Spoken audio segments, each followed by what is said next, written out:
Zeynəb Xanlarova ilə ifa etmədi. Xanımı ilə 55 il nikahsız yaşayan, qızının dəfninə getməyən xalq artistinə sizə danışacağım. Söhbət İslam Rızayevdən gedir. Aziz dostum əldən küsüb incidim, ayrılıb yad kimi çıxdı evimdən. İslam Rızayev 11 noyabr 1934-cü ildə Füzuli rayonunun Sərdarlı kəndində dünyaya gəlir. Ailədə 2 bacı, 1 qardaş olublar. Onların atası 2-ci Dünya müharibəsinə gedib qayıtmayıb.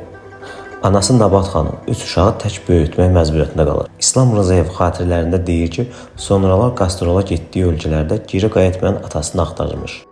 Musiqiyə uşaq yaşlarına marağı olan İslam Rızayevin səsini ilk dəfə kəşf edən bibisi Nisa xanım olur.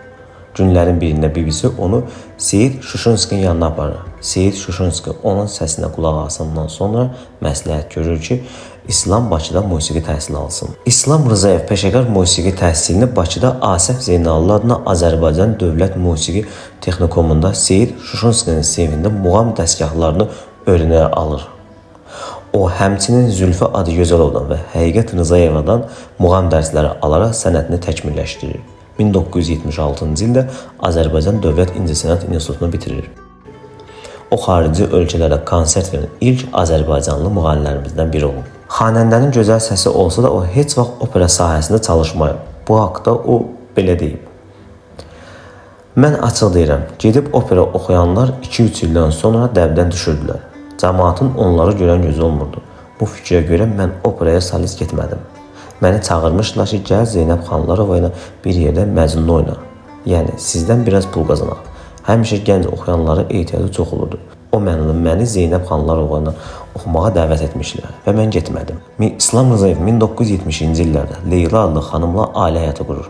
Onun bu evlilikdən Pərvanə adında bir qızı dünyaya gəlir. Lakin bu evlilik uğurlu olmur. Xanəndə həyat yoldaşından ayrılır. Başqa qadınla yaşamağa başlar. Qızı 3 yaşında olarkən dünyasını dəyişir. İslam Rızayev qızının dəfninə getmir. Daha sonra Tamara adlı xanımla ailə qurur. Lakin xanımın ailəsi bu evliliyə qarşı olur. Ona görə də onlar ömürlərinin sonuna kimi düz 55 il nikahsız yaşayıblar. Onların heç bir zaman övladı olmur.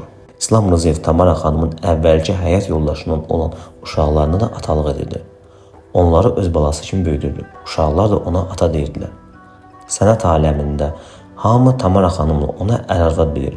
Bütün məclislərə qoşa gedirdilər. İslam Rızayev ağır xəstə yatdığı vaxtlarda Tamara xanım onun yanından ayrılmayıb. 20 ilə yaxın muğam teatrının rəhbəri olan İslam Rızayev əsasən kasıb, imkanı olmayan ailələrin səsi yaxşı olan uşaqlarını irəli çəkir. Onları səhnəyə çıxmasında rol oynayır. Onun bacısının həyat yoldaşı erkən dünyasını dəyişir. Müğənni bacısının 6 uşağını öz himayəsinə götürərək onlara atalıq edir.